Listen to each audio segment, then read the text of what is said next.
But something that keeps coming up is like the fucking strangest, weirdest place people have done comedy in. Right, okay. Have you done any of them? Have you done man. have you done a few of them? Fuck yeah, man. You're like, I've got some fucking stories for you, pal. Where do you think's the kind of one that's just for you? It's just like A mental institution? you've done it in a mental institution. Yeah, man. That was an experience. How the fuck did that come about? Just some nurse had an idea about putting comedy on for their patients. Yeah, Yeah. and how was that? Yeah, like I say, we'll find it. Was it so? We're going now, man. We're fucking. Are we going now? We're rolling recording? now. We're rolling now, baby. Right, yes.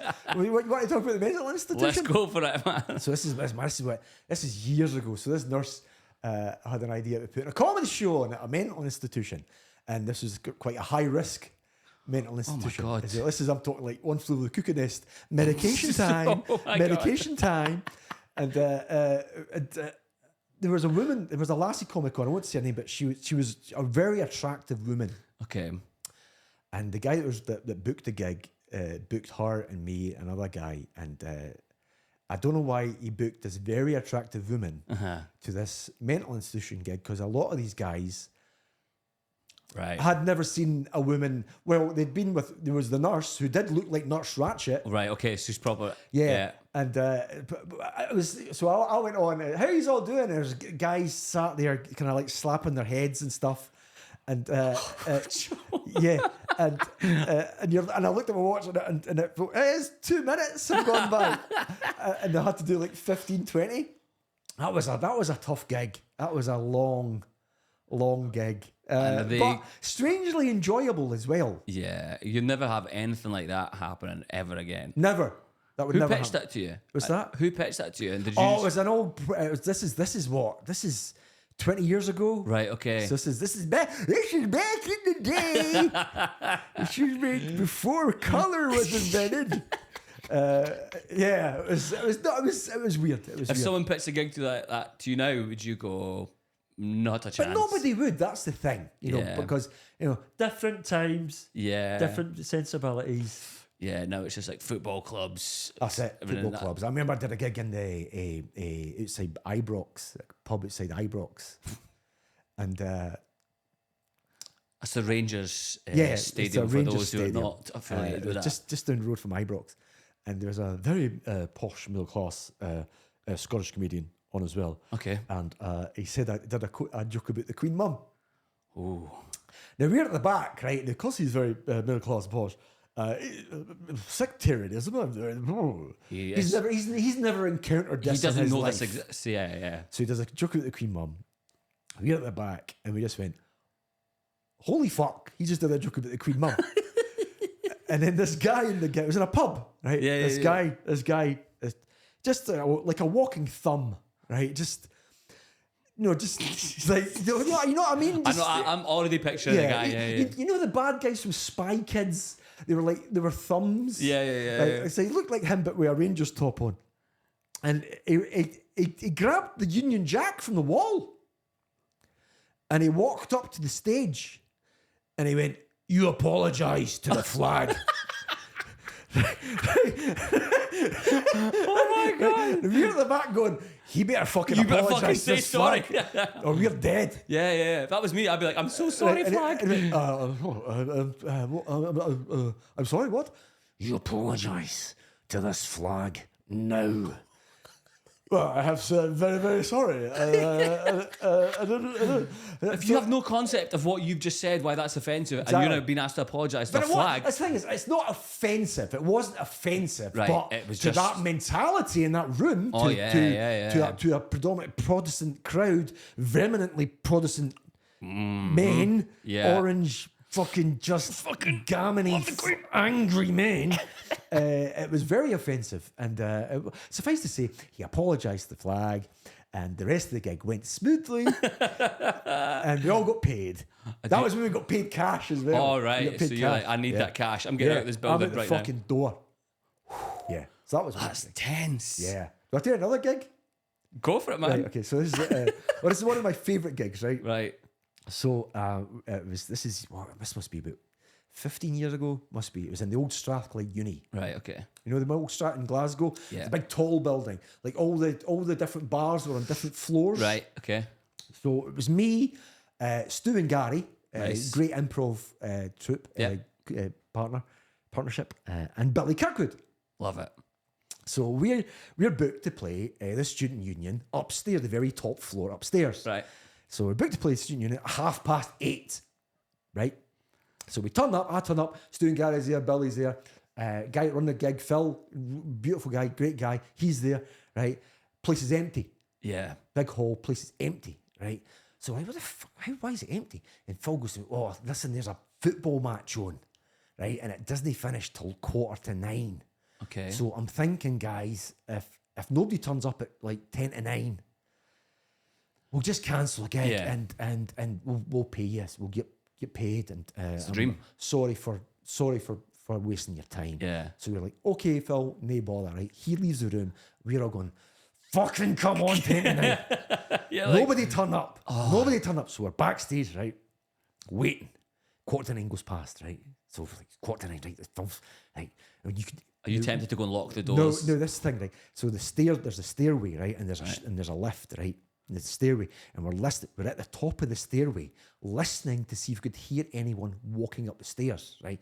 So it's 10:09, right? 10:09, nothing. Right? Fucking yes. Come on, right? Phil turns up. Guys, listen, nobody's turned up. I'll just go get your money. And you can go. Oh, no. Brilliant, Phil. No. Cheers, mate. We're gutted, mate. I wish there could be some other way. We're gutted, mate, right? So we press the elevator door, right? The elevator's coming up over the lift. Phil turns up, hands us the money. Thanks, Phil. We start hearing folk come up the stairs, right? Billy's pressing the button. Come on, you bastard!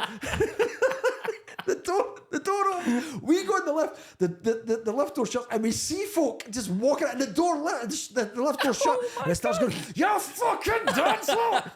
Best gig ever. Oh, that is the fucking best. Best gig ever. See, when anybody ever asks me, what's your favourite gig? It's the one where we don't have to do anything and you still And get paid. but it almost happened. Almost happened. That was seconds away like from a minute happening. a minute away from having a fucking gig. And To Phil's- students, to fucking cunty students. And Phil's on the phone like, guys, come back. Sorry, mate. No, sorry, mate. Flight mode. Get that fucking phone in flight Away, mode. well, up It's the so road. weird. Like, why? I've always wondered, like, because I feel like that as well. If you turn up to a gig and the gig's not gone ahead, Yeah. there's a big thing of like, whew, Yeah. fuck, I get to go home. Yeah. But then we love doing it when we're on stage. But That's then, the thing. There's always that thing where it's like you do a gig and it's like, will I tell you this story?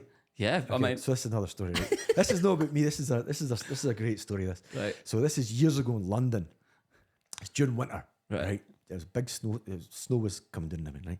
And there's an act that gets booked to play a hotel. right. Right. So, but it's big snow. It's really snowing.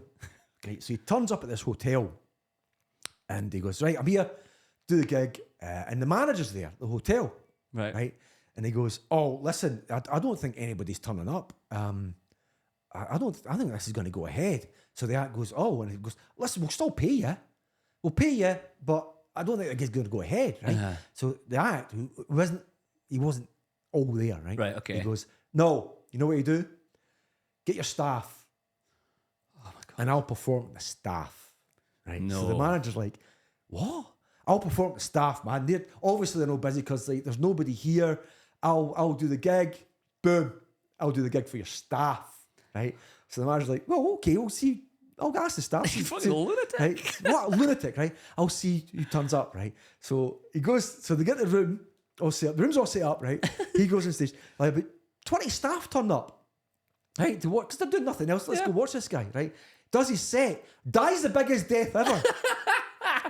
He goes to the manager, "I'll get my money now." The manager goes, "I'm not paying you for that."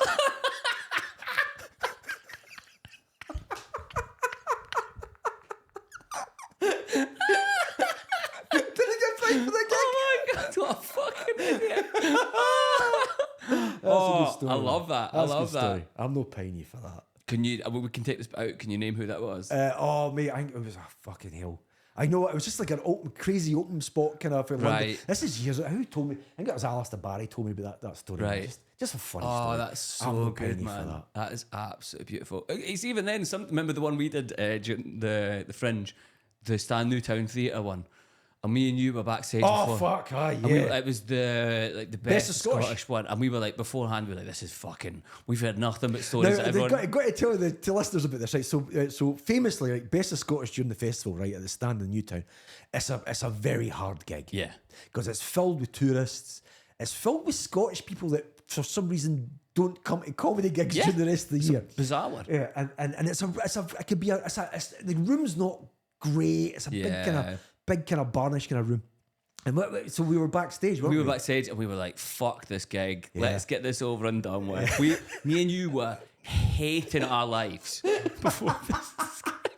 Me and you, genuinely, we were pacing up and down. And I think, was it Robin Ince was there as well? And Robin was there, yeah. And Vlad was there. Robin Ince was doing his show just further up the hall. That's right, yeah. And we were all kind of standing around me like, let's get this fucking gig over and done with. Man. Fuck this. I've had nothing but horror stories all month. Was that your first Best of Scottish? At that one, yeah. That's right, yeah. And then you went out, and the crowd were fucking electric. It's the greatest gig ever. Yeah. And I could hear you on stage just having the most amount of fun, and I was just like, what is going on here? And I remember then Vlad went on, and then I went on, and I remember as I came off, meeting that kind of little handover as me and you walked past each other on the stage, you went, what a fucking shite gig, eh? That was good fun gig. That was such a good gig, man. Yeah. Yeah, but what a weird room that is. It's a weird room. And it was just like a really weird collection of people. Yeah, they did the Best of Red Raw as well this year as well, and that was a tough gig. Yeah, that was a weird gig. That was in a big room as well, and when I did it, there was like 20 folk in, and it was because it's Best of Red Raw. You're getting folk on it. No. Yeah. And then Nelson was closing it and everything. So right. It was all right. It was okay, but I'd heard horror stories about Best of Red Raw as well. Same. All month I'd heard people just going, "Oh, I do not want to do this." Yeah. Apart from the weekends were all like stowed out and everything. Right. Okay. But the rest of the week was like, fuck that, man.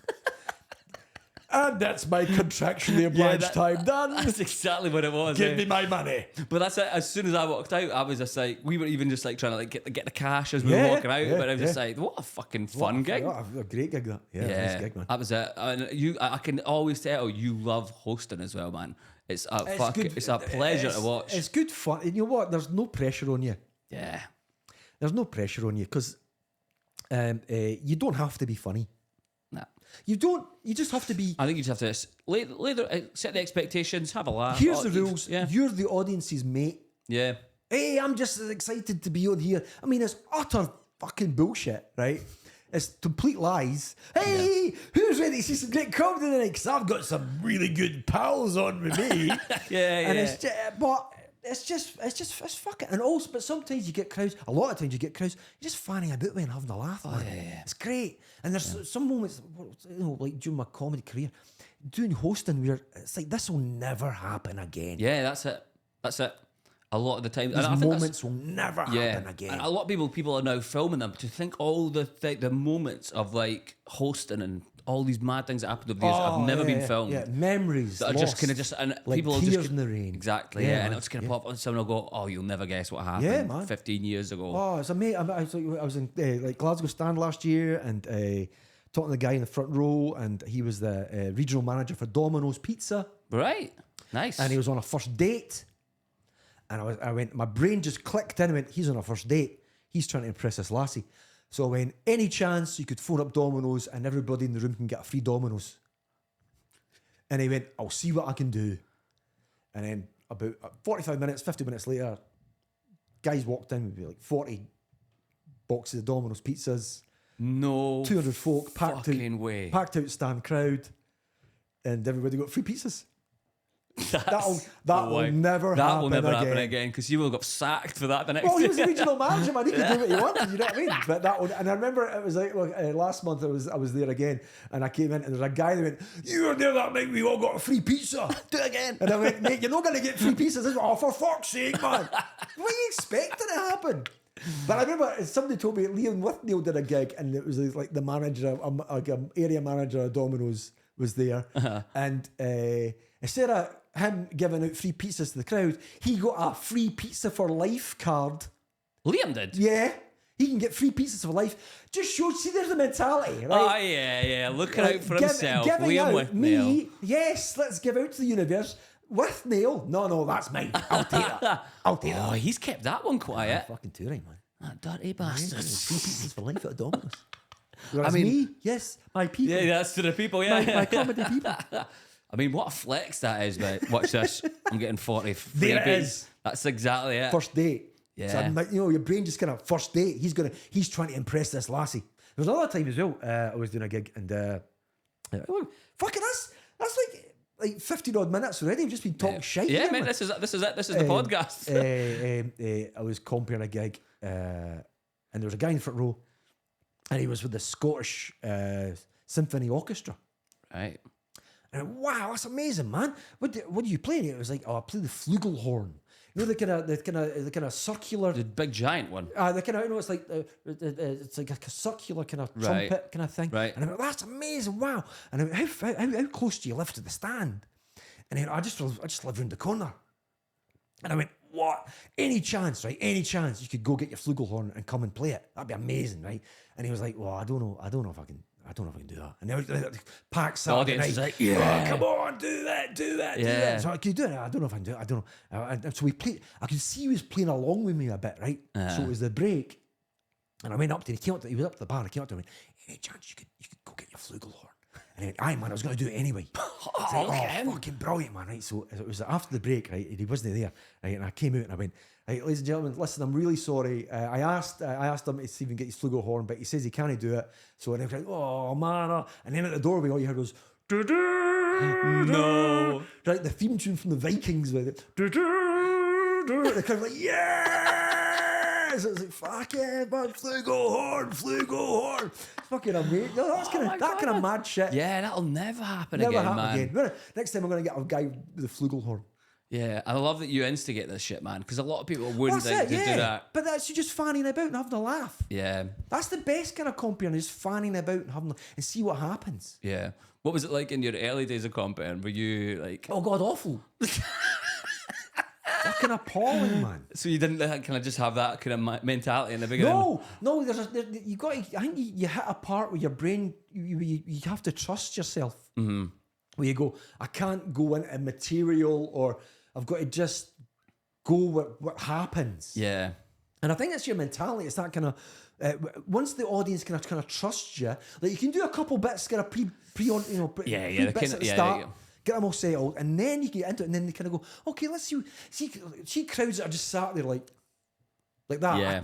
I struggle with that. Anybody big struggles time. with that. Yeah. But crowds that are like, okay, let's see where this goes. Yeah. When you get that, you're fucking laughing. Anything can happen. Anything can happen. Yeah. I'm trying to think of like things that happen, like playing Where's Wally and stuff like that. And that's always like, there was somebody in a kind of red and black t-shirt, and it was like the Edinburgh stand, I think it was, where you had a red and black t-shirt on. I went, I found you, like that. Ellis kind of like, Where's Wally? And then after the break, I went, let's have a game of Where's Wally?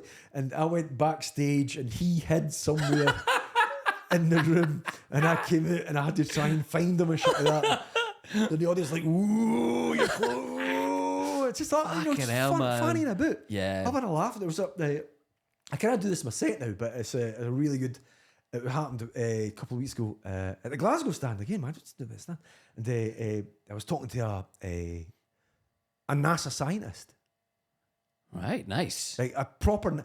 He was a rocket scientist. Right, okay. He worked on the booster rockets for satellite launches. Okay. Like, that's fucking incredible, right? That's amazing. That's amazing. I was like, what? That is wow. And the crowd was like, holy shit, that's really impressive. And I just said, I went, has anybody got a more impressive job than that? Yeah. Right? So it's packed, right? And this woman in the back pointed to her husband and went, he makes the sausage rolls for Greg's. Like that, right? And I swear to God, the crowd just went, fucking hell! Like, fuck you, space boy. We've got sausage rolls over here, man. Oh my God. It's mad that like in that room full of people, there's gold out there. Yeah. That's the thing, and you're trying to like You're mining for it. You're trying to find it, and You're you just, mining for it. there could be someone just sitting right there Yeah, that you're man. missing. But it just shows you how gigs can just turn, because you've got that front row. You might have a nice front row, but then sometimes you might have an absolute dick in that front row, and it just skewers the gig. Yeah. Just having that one person sit there. Now, say he arrived 10 minutes later and he sat at the back, Different gig. and somebody sat there instead of him. Yeah. Different gig. Yeah. It's annoying, all these little bits that just can, like, you just wish you could be in full control of that. Yeah, man. Yeah, it's like, no, you don't sit there. Yeah. No. You can so sit at the back, because doing this after a while, your spider sense starts to tingle. Yes. When someone's like, I really want to sit in the front row, you're like, See, when it's at the start of the night and the room's empty, and you see somebody beeline for that front row, awful people. Some of the worst people in you're comedy. gonna be dicks. Yeah. Like, and then they'll be like, I'm gonna heckle. Aye. They actually say it, like, I'm gonna heckle. They're gonna be dicks. And what I usually do is I stay away from them. Yeah. I don't give them that chance, that door to open it for them and let them in. I'll just talk around them, and you can see them sat there going, I want to jump in here and say something. But, or you just slap them down once or twice. I'll and be then back just with you. Yeah, that's it. That's all it takes. Yeah, I've done that a few times though. I'll come back to you in a minute. Yeah. And then you never come back to them, but in their head they're like, That's it. My chance is coming. That's exactly it. And it kind of placates them a little bit as well. Yeah. And gets them kind of, all right, my bit's coming up. And Fuck you, mate. You. Or you get that, it's Sanders' birthday day. Any chance you could like it? And you know what you say? I need bother. yeah. And then you never do it. You don't do it. You never do it. And then if someone goes, oh, it's my birthday, and you kind of go, oh, happy birthday. But they want the whole venue to sing for them. Oh my God, that one person is celebrating the anniversary of their birthday. Or they'll go, it's his birthday, can you slag him? Oh, see, that's shite. Can you slag him? See him there, man. Can you call him a wee pedo? He's a right pedo. So fuck off, man. That's why I hate Christmas gigs. Yeah. Have you had some rough ones of them? Oh, just Christmas gigs are just fucking horrible, because it's people that work together that don't like each other being forced to be out with each other. Yeah. And they've been out all day, probably. All day getting pished, and it's all that fucking in-jokey, like, hey, see what Kevin did, man? Just bollocks. Shut up. So just shut the fuck up. Why are you here? That's the difference between like Christmas gig and New Year's gigs are great, because New Year's gigs people are wanting to come out, especially New Year's Eve, because then that's their only place they can go, because it's all ticketed. Yeah. So if they're dicks, they get chucked out and they've got nowhere else to go. Yeah. So there's more pressure on you to have a good time. Yeah. Yeah, I never thought about that, man. I've never done New Year's Eve once. Never done a New Year's gig. They're great. They're just fucking brilliant. Yeah. Christmas gigs are horrible. I've done a few. I've done a good few of them, and it's a horrible. thankless task. Yeah, I did Birmingham Jongleurs years ago, right? This is I was on with Alex Boardman, a great, just an excellent guy, right? And Jeff Innocent and Craig Campbell. Right. Birmingham Jongleurs, a week of Christmas gigs at Birmingham Jongleurs, right? Right. Now, I'm gonna remember that scene in Gremlins where in the bar. Yes. Right. That's what it was. Right. Okay. Just like swinging from the fans and.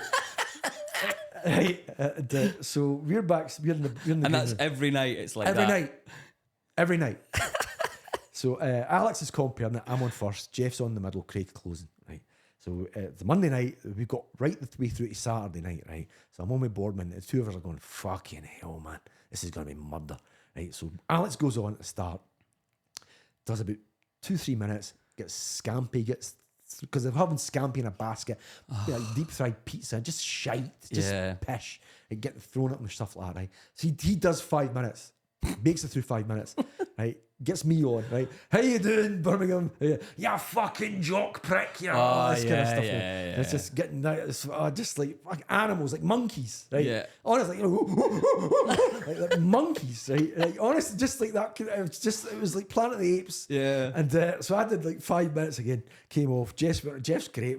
He went on, did crowd control and everything, but just kind of got through it. And Craig went on, got through it. We're backstage. Me and Alex go, we got another fucking 5 nights of this fucking murder.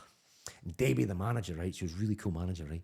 She knocks on the door, right? Opens the green room door and goes, guys, listen, for the rest of the shows, just do 5s. And me and Alex looked at each other and went, fuck yes. Oh my God. Because she realised they were not there for comedy. Yeah. They were, because Jongleurs, old Jongleurs, their poster was,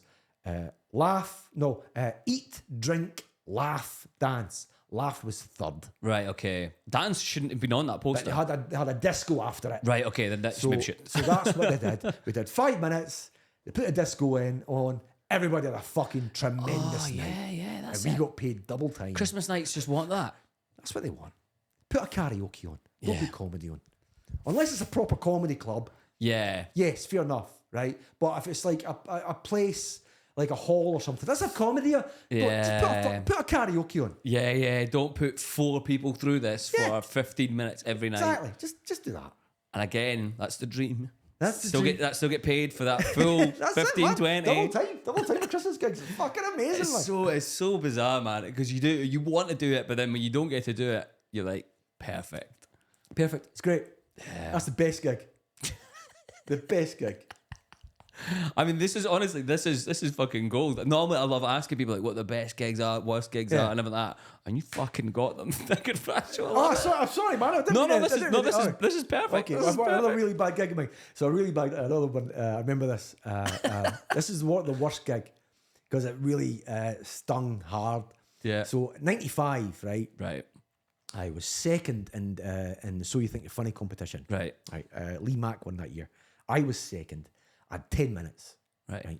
Fucking just solid 10 minutes. Right. So I'm like, fuck yes. Second and so fuck on the fucking king. To Lee Mack as well. Fuck yeah, man, right? I should have won that night. So, right, Fuck you. But, Fuck you, Lee Mack. Eddie Izzard was the compere, and Vic and Bob were the judges, right? Great guys, man, right? Amazing, right? So I'm at the Gilded Balloon, right, with Karen Corrin, and she goes, right, you got a gig coming up because I'm going to take care of you now. Got a gig coming up. Brilliant. What's the gig? This is like about a week after this, right? So I've got 10 minutes, right? Got a gig coming up. Brilliant, right? What's the gig?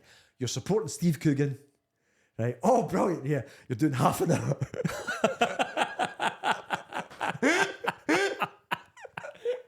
so I went, Okay. brilliant. Yeah. Right? So I went on, right? Nicest, what a great guy, man, right? Really? Lovely bloke, right? Really nice guy. And I went on. So I went, right, I've got to write all this stuff. Got half an hour to fucking hell, man. Half an hour. Right? Tried a bit of crowd work, right? Nope. No. Wait, what venue was it in? It was at the Gilded Balloon. Oh, so it was in Gilded? Yeah, Right. The big hole in And Gilded. what's Steve Coogan? Is he doing characters at this point? Yeah, he was doing parties and stuff like that. and Oh, everything, shit, man. Right, so said crowd work and nope. And I went, right, I'll try some new stuff. Nope. Right, okay, I'll try a bit of improv. Nope. Right, oh, I've got my 10 minutes. Solid 10 minutes. Nope. Died on my arse, man. Oh, it was horrible. It was for the just full half hour? I think I did like 22, 23, something like that. I struggled. I was like struggling to get there like that. And I just died. I came off and Coogan's there. And I just went, and he just, yeah, you know, I just, you know, that kind of, you just, fuck, man. Yeah. That's tough. Fuck. That's tough to deal with. Fuck. When you've been on top of the world before that, Week before, you've kind of gone, I'm the man. I'm fucking, this is it. This is it. I've This conquered is comedy. it. What's next? Half an hour. Fucking come on. Steve Coogan, no bother, mate. Enough. Oh, horrible, man. Jesus Horrible. Christ. So you get to kind of, did he kind of hang about after the show and things like that? No. No. I didn't hang about after the show. You were like, I'm getting out of That's here. what I learned fast is, see if you're on a bill, right? Uh-huh. And you're backstage and everybody's backstage and waiting to go on. And you go on and you die in your hole, right? But everybody else is the good one. Yeah. But you die in your hole, right? Been there. What you do is you get your jacket and you fuck off. Yeah. Right? Because there's tomorrow night. Yeah. Right? What you don't do is, and a lot of people seem to do this now, is hang about. Oh, no. I leave. I've left. You know what I mean? You know, just Yeah. hang about going, I don't know what happened there. You're the bad energy in the room. you're sucking everything out of the room. Yeah. And eventually you just go, you just go, man. Honestly, Yeah. we've all been there. Yeah. You don't hang about, you fuck off. Yeah. You just go. And I'm not being nasty enough. No. Because for the that's- sake of the gig, Yeah. It's for the sake of the green room. the energy in the room. Yeah. You need to get the fuck out of there. Yes. Yeah. I mean, if everybody's dying on their arse, fair enough. Yeah, hang around and enjoy. Have a laugh about it. You know what I mean? Oh, you fucker, you. That was a tough one. But if you're the only one that's died in their arse, and I mean fucking spectacularly Yeah. died. I remember years ago, oh my good God, there was I was doing the Glasgow Comedy Festival, mixed bill show. Right. I mean, seeing it at the stand in Glasgow, Saturday night, 10 o'clock kickoff. Right. Right. Okay. Late show. That's a late one, eh? Right. So packed. I'm backstage, having a laugh with everybody, and this international act turned up, right, from America, from New York City. Right. She was all whirly twirly, and she's like Stevie Nicks, that kind of Right, okay, that hi level. everyone, kind of hey everyone, hi, Yeah. Kate Bushy kind of thing. Right. Right. So I'm backstage, I'm looking at her, and I'm going, this is not going to go well. Right. So I went on, had a laugh and a half. Right. Just fucking around, having a laugh. Let's get your first act on. Yay! Right. So I introduce her. She comes on, gets 2 puppets out. Oh, for fuck's sake. Right. So she's talking to these puppets, right? Now the silence in that room is just deafening, right? It's just, but the ability to command that silence is just it's spectacular. Yeah. So she's talking to her puppets, and then she starts turning on the couch. She's like, yeah, you're right. They are a bunch of. Yeah, you're right. Oh God, yeah, they're her. I can't even understand a word they're saying, right? But this is how good the crowd were. They weren't shouting out, "Fuck off, you're shite" and everything. They're just silent. Silence. So she comes off, right? Like 5 minutes of just silence, right? You're supposed to do like 15. She comes off. I go back on stage, right? Somebody says something, right? And I say, listen, any more you're shite, I'm going to get the fucking puppets back on again. Right? So, big laughs.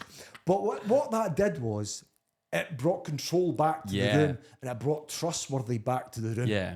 Because if you'd gone, wasn't she brilliant? They would have Then gone. the audience are going, no, she's not. Yeah.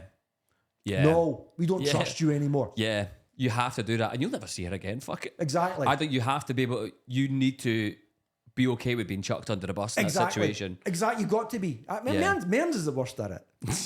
Mearns will just fucking chuck you under the bus. I mean, I've seen him go on, somebody's died there, goes, right, if he was a plumber, he'd blow up your fucking house. all that kind of shit, you know what I mean? He's fucking lovely. But you got to do that. You know, you got to do it. Yeah, you've got to just be like, that's it. That's the name of the game. If you fucking die on your arse. You got to die. You die in your arse, die in your arse. I died on my arse. When was that? It was a gig in Kirkcaldy earlier this year. But I was giving everyone a lift back to Edinburgh. Oh no! So that's hang around. Did everybody do all right? Yeah, of course they did. And I was opening, so I died on my arse. And had to hang about. I had to hang about, and fucking hell, Joe, I was at the back of the room. I didn't go. I barely went back up to the green room. I was just like, I'm just gonna get a wee drink, and then just back down and sat at the back of the room. But fuck me, that was painful. And then having to drive people back, long night, innit? having to drive people back, being like, that was great, fucking fun. And they're all talking about, remember that bit, remember that bit, remember that bit. No, fucking yes, seared it in my memory. Driving the car off the road. See folk that go, I've never died with my... You're Fuck a liar, off. man. You're a liar. You're a liar. What I don't understand either, especially newest acts, because I was doing last night in Billy's new gig at Blackfriars. Oh, I've heard it's class. It's excellent, man. Yeah. What a room. Yeah. It's great fun. And I was on with Eddie McKenzie. Yeah. It was just meant. He's like kind of Jack Black kind of thing. Yeah. And Dean Burns. Yeah, Dean Burns. And there was another guy who was doing the Doors. Sean. I can't remember his name though. He's a newer act. Don't know. Anyway, so they're on. Right? Dean and Eddie are fucking very funny. Yeah, man, they did great. But what I really liked about them, right, was they hung about. Yeah. A lot of newer acts will do their bit and then fuck off. Instead, they're not learning anything. Yeah. Yeah, that's it. I'm still learning. yeah. I've been doing this 20 odd years and I'll still watch that and go, what's he doing there? What's happening here? How's she doing that? Yeah. You know what I mean? Yeah. Always, you're constant. It's always evolving. Always learning. But you get these acts that go, right, that's me done. Bye. Yeah, I mean, apparently in London, people just never see each other's sets because you just go, fuck off, bye, and that's it. But you never hang around.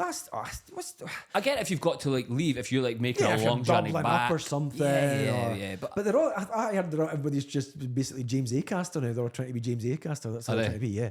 That's what it is. God. Just like this James Acast. That's what happens is because especially in Glasgow, in Scotland, this happened a few years back. Everybody started talking like that. Kevin, yeah. Everyone did this voice, and they all talked like this. Yeah, you know what I mean? But it's not their fault. No. It just kind of gets ingested into your brain. I mean, when I first started, I tried to be Steve Martin. Brilliant. I'm a huge Steve Martin fan. I love him. right? I tried to be Steve Martin. Everyone does it. Everyone does it in the beginning. Okay. Yeah. And I died of marsh because I realised I wasn't Steve Martin. Yeah. He's Steve Martin. Yeah. Like one of my first videos I ever bought. Videos.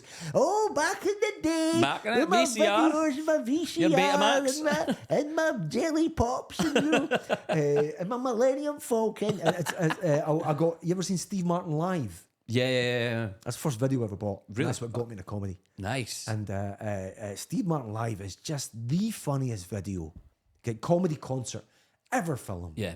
And what I love about Steve Martin live is there's a bit at the start. You get two bits at the start. You get a short film, The Absent-Minded Waiter, Oscar-nominated short film, Right. Absent-Minded Waiter. And you get a bit at the start where it's the intro to Steve Martin live, and it's his house. And you've got David Letterman on the couch, Henny Youngman, Alan King, and Paul Simon all sat on his couch, and they're all asking, and Steve's at his desk, or sitting at his desk, or on his desk kind of thing, asking Steve questions about comedy. Right? So you've got Henny Youngman, like, just god of American comedy, Alan King, god, David Letterman. You've got David Letterman going, Steve, yes, David, how long should I take between the setup and the punchline of the joke? A second and a half. And they've all got notepads like, second and a half. And then Henny Youngman goes, Steve, Henny, what is comedy? Good question. Comedy is the ability to make people laugh without making them puke. And they're puke, nice, great. Puke. And then the phone rings. Oh, hi, Woody. Yep. A second and a half. Okay. And then Paul Simon goes, Steve, sometimes when I'm writing a slow song, I like to have an up-tempo beat. Paul, if you don't mind, I'd really like to talk about my comedy right now. And then he goes, in fact, here's an example of it. And he puts the video in of him doing the concert. Right. And after watching that concert, I bought all these albums, like Let's Get Small and things like that. And it's just, the guy was a genius. Yeah, I listened to his autobiography. That was one of the first ones. Oh, yeah, man. How good is that? So fucking good. And he even says that there's a bit like what you just said there. He spent like 10 years like learning or something like that, and then 3 years being incredible, but always learning the whole time. Always learning, man. I remember I saw him on Late Night with Jonathan Ross. He was a great Flydini. Do you remember that one? No, I don't remember that one. So he comes out, he's a great Flydini, and he's got his hands, he's got one hand in his pocket and his other hand, and he's a great Flydini, and he opens his fly up, and he starts taking things out of his fly. So, because obviously this hand is a fake hand, so he's passed him. So he brings it like he's got a boiled egg, and then he takes a cigarette. He goes, and the smoke comes out of his zip. And I remember going, this is fucking phenomenal. Yeah, that's unreal. It's amazing, man. So original as well. Oh, way ahead of his time. And that's why he just went fucking stratosphere. Yeah, him and Robin Williams and stuff. Yeah, the energy that you see on stage from them. Oh, it's just the command is just fucking. Like you watch him on a chat show, especially Robin Williams, and he just take over. Yeah, it's almost there's no following him. There's no following them. You can't follow. I remember who was it? Chris Rock said something about chat shows. He went and he talked about Tom Hanks on chat shows, and he said you never follow Tom Hanks in a chat show. You can't follow him. He's too good. Got all the anecdotes. He's too good. And then in 2002, we were in New York doing gigs in New York, and we went and saw David Letterman, Late Night with David Letterman, and Tom Hanks was on. In fact, before this, David Letterman, man, came out to the audience. He did 40 minutes of crowd work. Yeah, again, another one. You forget how funny he was. Just 40 minutes of crowd work, and it was like, holy fuck, this is funny. Just fucking funny stuff. Yeah. And then he got Tom Hanks on, and he got all these other people. I was just like, fuck, this is amazing, man. And we were doing gigs in New York as well. That was great. It was all for expats. Ah, perfect. Just me and Mearns and McLean, and it was just really good fun. What man. places in New York were you doing? We did Gotham Comedy Club. Oh, that's one of the big ones. We did the Improv Club there Nice. as well. We did a Scottish Scottish bar kind of thing. Yeah. I mean, we did not buy a round for like the whole time we were there. That's beautiful. It was Des Clark as well. Was on there. Yeah. Great at pool. We played this guy at pool, but it's big American pool tables. Right. Okay. It's a piece of pish, man. So who wants to have a game? Get Clarky on, man. Clarky, fucking just cleaning up with your pish. Fucking well done, Clarky boy. You got Clarky boy. Fuck, Great time. man. That was good. That must be so cool gigging in New York. Even just to say you've done it. Yeah, man. It was Fucking great. brilliant. Really good. Have you done it anywhere else? Just no, that was it. New York. That's the only. I've not done Australia. Nothing. Yeah. Like that. I've got kids now and that. I can't even go away for a month. It just feels like it's just I'd love to so far away. Yeah, Yeah, I'd love to do it for a month. Yeah. Maybe when they get older, I'll pop down. That'd be Yeah. great. Do Adelaide and stuff like that. Everything. Yeah. Love to do that. Yeah. Are you gonna getting back and more into your social media now? Because there's been there was loads of just like. You know what? Musk fucked it. Did he? Yeah, fuck Twitter. Fuck Right. my account up. When he took over, I think I lost about 4,000 followers Right. in about a day and a half. Right. And then the kind of connections you get, the kind of algorithms he does now, you do a tweet and it doesn't get anything anymore. Right, okay. It doesn't get any traction. Doesn't go anywhere. So that kind of took the wind out my sails a bit. I use Twitter basically now for podcast, for like doing the podcast. But I'm on Facebook again now. I've started. I've not been on Facebook for a while. I was just daft and silly on Facebook and on Twitter and everything. I tried TikTok. I don't get TikTok. Yeah, it's a very weird one. It's a very strange one. It is, isn't it? Yeah, you've kind of almost got to learn their algorithm. You can't just like set what you want to do. I did a TikTok. It got 181,000 likes. Yeah. I got 4 follows from it. Yeah. Yeah. So I'm trying to oh, here we go. Yeah. Apparently you've almost got like a few people have said it. You almost need to get them people arguing in the comments, and that's what they like. See, I don't. Yeah. Or even just people just. Fuck. I know. Talking shit like 40 odd minutes, man. Isn't it? I hate that negativity. That's why I don't do. I hate roast battles. Do you? I hate it. I enjoy doing them, but I don't put them out online. I would never want to put that out online because it's just so it's for that room. It's almost like that MCing thing of like it happens in that room on that night, but nowhere else. Yeah. It doesn't get out. I can't stand it. I mean, fair fucks if you want to go do it. That's great. People are great at it. Yeah. That negativity I can't do. Right. I can't. I've just become an old hippie now, Ralph, man. I always find like if you give it positive energy. Yeah. Positive energy comes because everything's circular.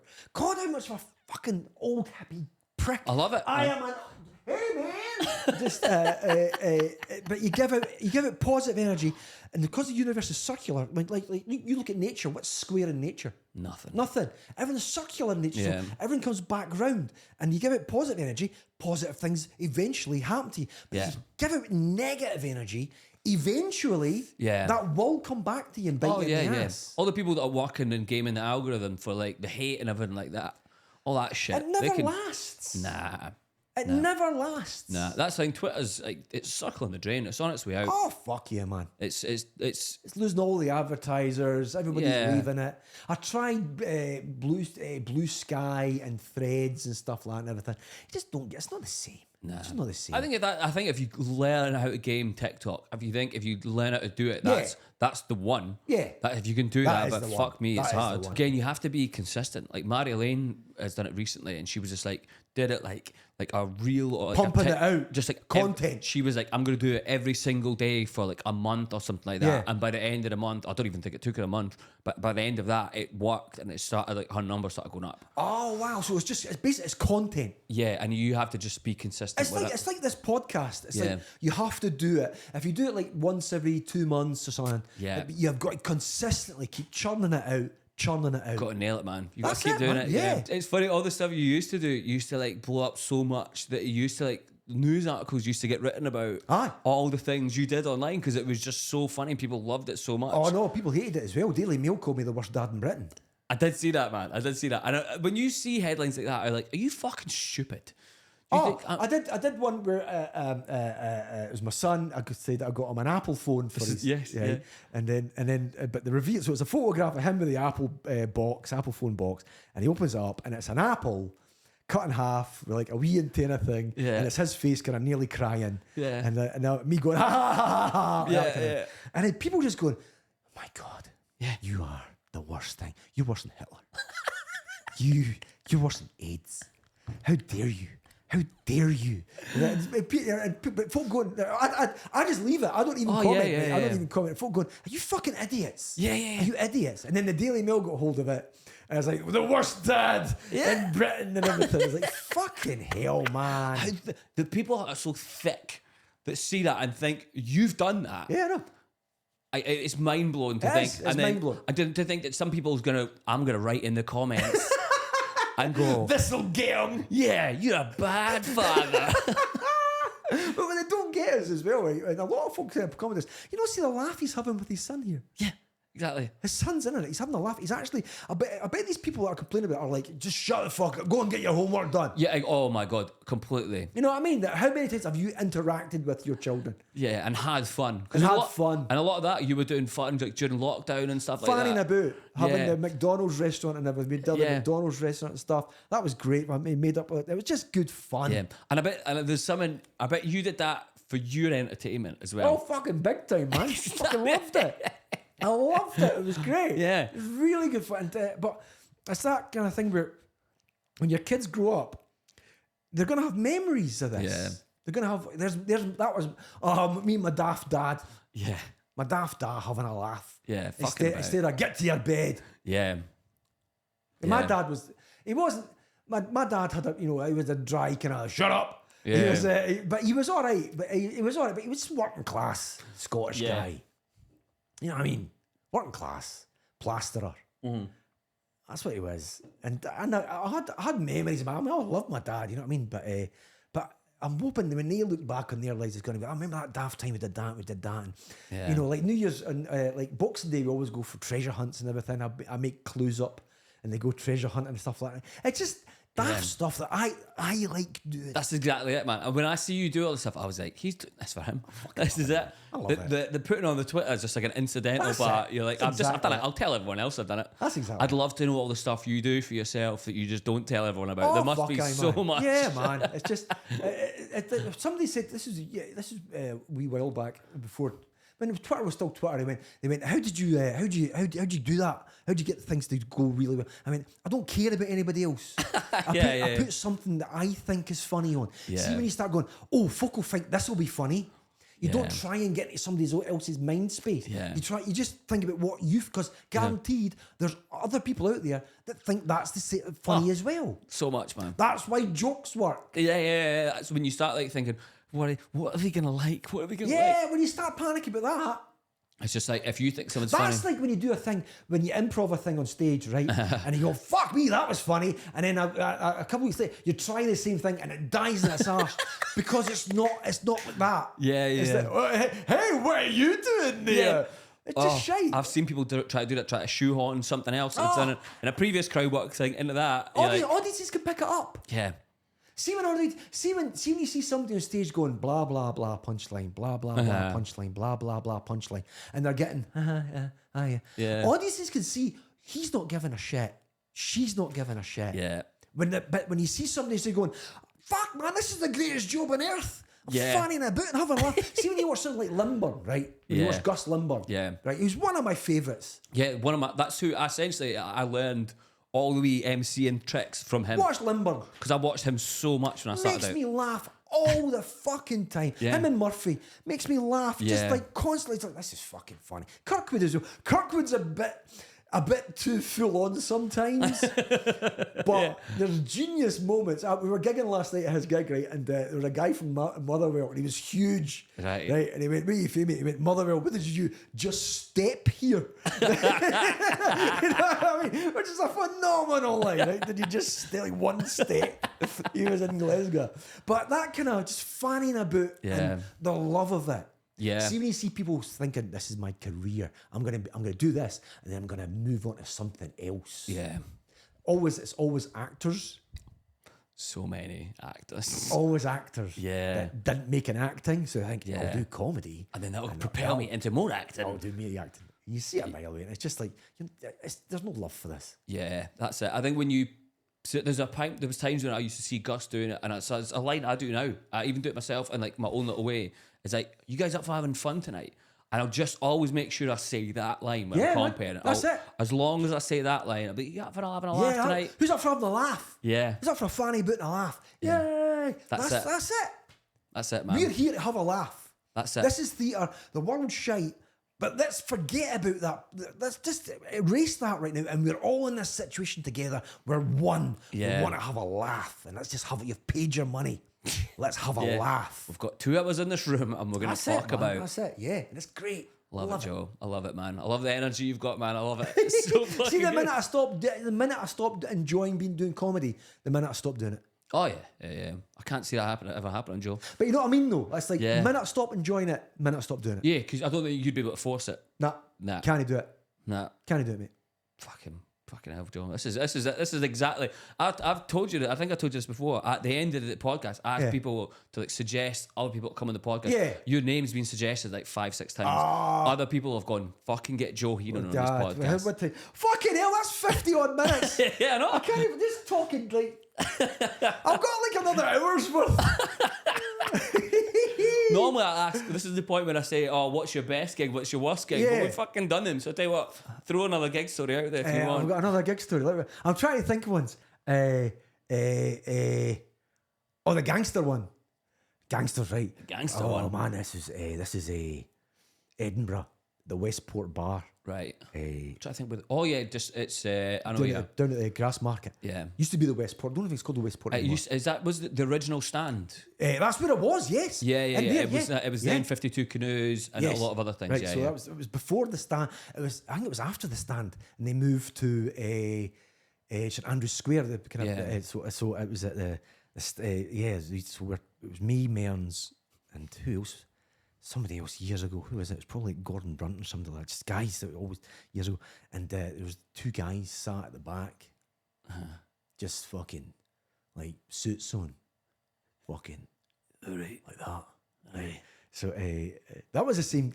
This is the same room. This is the same room where the line. Now there's a very famous line in the comedy, right? A heckle in comedy. Right. I was there that night. This happened. It was with Mearns.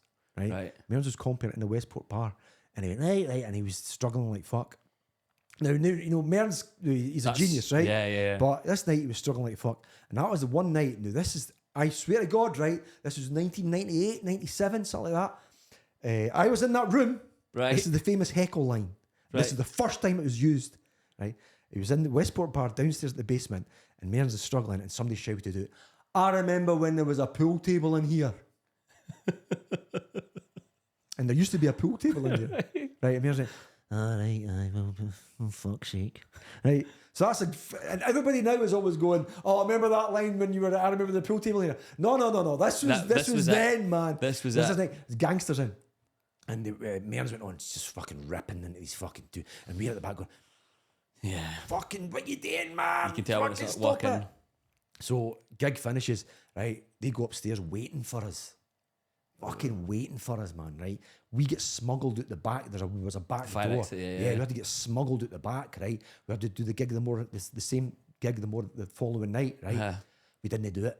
Nah. You know why? Why? Because those 2 guys were there again waiting for us. That's scary shit. That's scary shit, man. That's a bit that was a bit like a downer end. But how hard did Mearns go on them? That they fucking tough. Yeah. Because you know Mearns. Right. You mean, how you saying your ball bag? And again, some people can't take that. Oh, a couple of gangsters, man. They were just like, one of these guys, they're kind of, yeah, they were huge as well. They were going to kill us. Oh my God, They were going to kill us. And I bet you were this like, Yeah, we'll pay you. Yeah. We'll pay you. You're not having a gig, and you're like, man, perfect. Yeah. That would have been a death and a half. Oh my God, yeah. An actual death. That's been really good. That's been really good fun, man. That's been excellent. Can I plug my podcast? I'll be doing it at the start, and you can do it now as well. It's just hopefully get you on to do it as well, mate. I'd love it, man. It's a Stu and Joe's Big Dumb Film Show. Yeah. It's me and Stuart Murphy, who I think has been on this podcast. He's been on, yeah, he's been on. It's us talking movies, fanning about, having a laugh.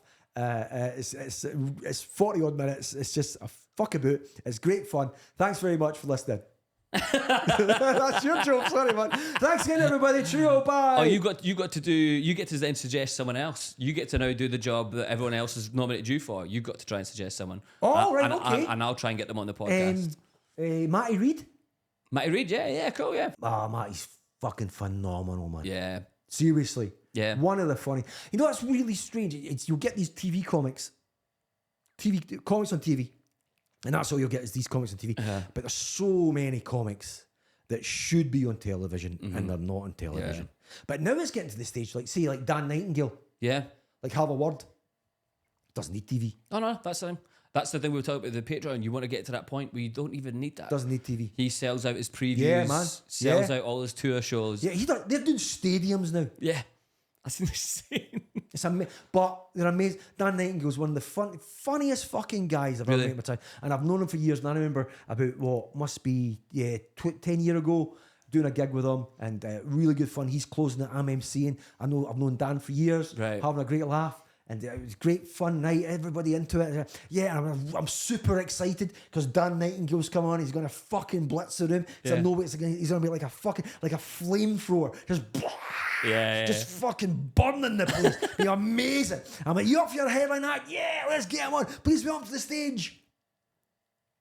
You forgot his name. Forgot his name. And then I went, please be on the stage. Get it going, yeah. Because of the noise of the crowd. And he came on, he shook my hand and went, it's Dan Nightingale, you fucking cock. I'm so sorry, mate. I'm so sorry. I think because I was so excited about getting him on, I just his name blanked. Everyone's done it. Everyone's done the get the noise up. Get the noise. Brilliant. Yeah. I think Dan's touring here. I'm going to try and get him on the podcast. Oh, mate, Dan's amazing, man. Yeah, I'm going to try and get him on. He's probably going to be quite busy, but I'm going to ask. I'll drop him a wee message and be like, hey, Dan. Yeah. Class. And then the final thing, I know you'll definitely have like either a film, an album, single, book, a recommendation that's something you've watched or listened to recently that you'd recommend to other people. Kind of comedy-wise, you mean? It can be anything. It can be like any kind of books, albums, anything like that. It Oh, doesn't have to be comedy-wise. Could I? I've just finished reading Salem's Lot by Stephen King. Yeah, good.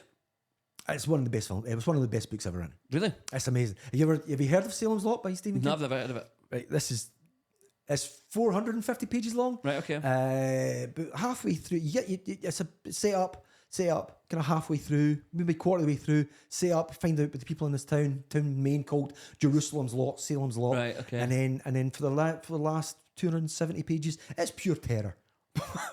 Seriously. Yeah. You'll never be more scared.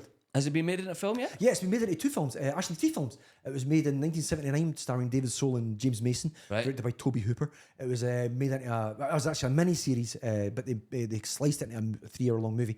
And in 2004, with Rob Lowe and Donald Sutherland, and they actually made a movie by Warner Brothers, but it was going to be released this year, but they've canned it, they've postponed it to next year, I think. Right. But the book, Salem's Lot, holy fuck. Yeah. It was released, it was his second novel after Carrie, and it's terrifying. It's amazing. Honestly, it's amazing. It is. You'll love it. Any reader out there, any listener out there's never heard of it, and it's into horror and likes horror novels. Salem's Lot. Perfect. What a recommendation, man. Love that. Yeah.